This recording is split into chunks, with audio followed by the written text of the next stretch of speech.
to kind of get a feel for the story, I have to kind of describe myself in high school.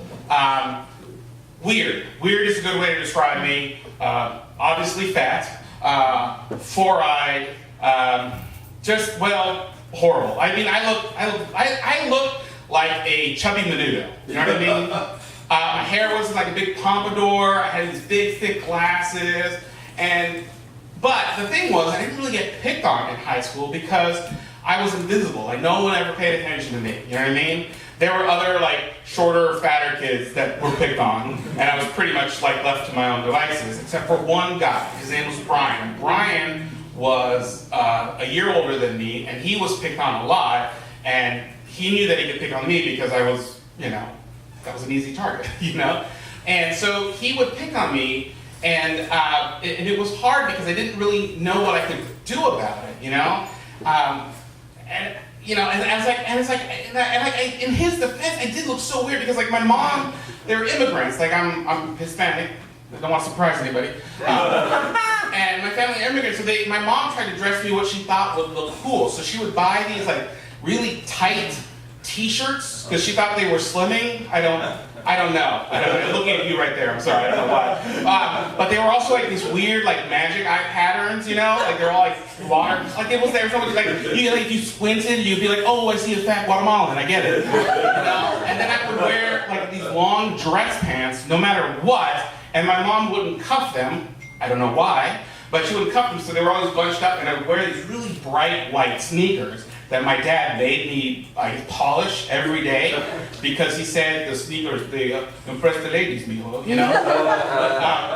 So, like I said, it was easy just to kind of like play into me.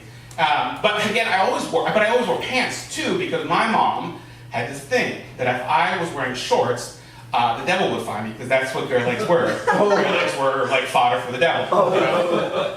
We don't have time to go into that. So I would tell the teachers that he was picking on me. He would the thing about Brian was that he would kind of shove me around every once in a while, but he would just insult me. And the thing was, he would just call me fat or fatty fat. Or fatty, McFatty fat. I mean, it was, like, if you're gonna insult me, like, come up with something creative, like, honestly. And I know that you're, like, 17 or something, but really, let's work on it, you know? Let's have a session or something. But anyways, I would tell my teachers, and my teachers were just like, okay. I mean, it was, like, the 90s, so bullying was just kind of kids will be kids, you know? And I told my parents, and my parents were like, well, we'll try to be his friend, you know? Be his friend. And so I tried to talk to him and, like, try to, initiate a conversation with him. And when I did that, all he did was pants me. In front of everybody. My bare legs were out there for the devil, you know?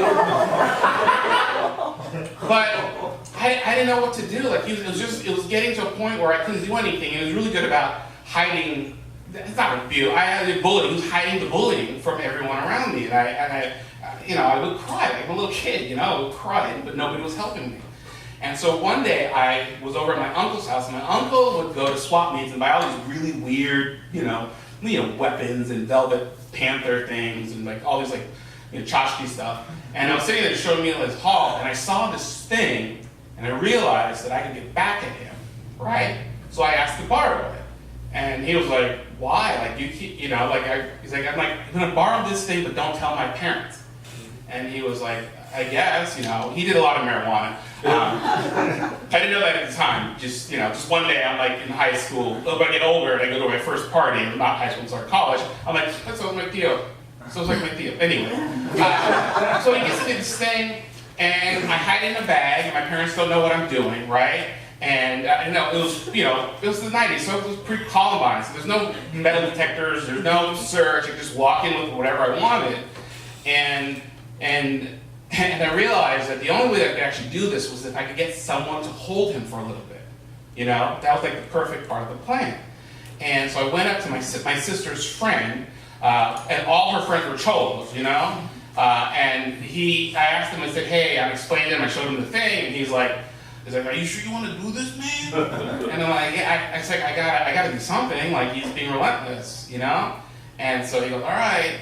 And so, he's standing out, like, we're in the cul-de-sac, where the band, so that's where the band kids would get picked up. So he's standing in the cul-de-sac with his back to us, and the guy, the cholo, comes up behind him and then slips his arms behind him and holds him, and then he whispers into his ear, "You fucked up, man."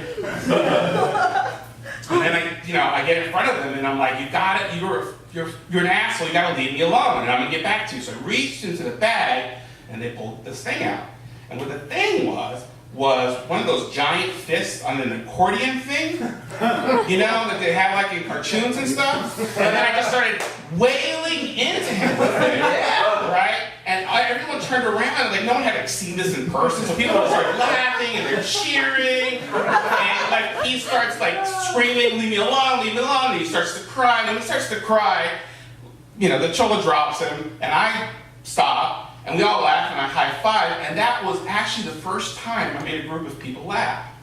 And it was the first time, and it was the first time I realized that it didn't have to be anger, and it didn't have to be violent. Not that it was, but I could always sort of work my way out of the situation. And I was having all these really great emotions, and the cholo grabs and says, "Let's go." And he goes, "That was great, man. I didn't realize you were so cool." And I looked at him and I said, "Neither did I." That's my story. Thank you.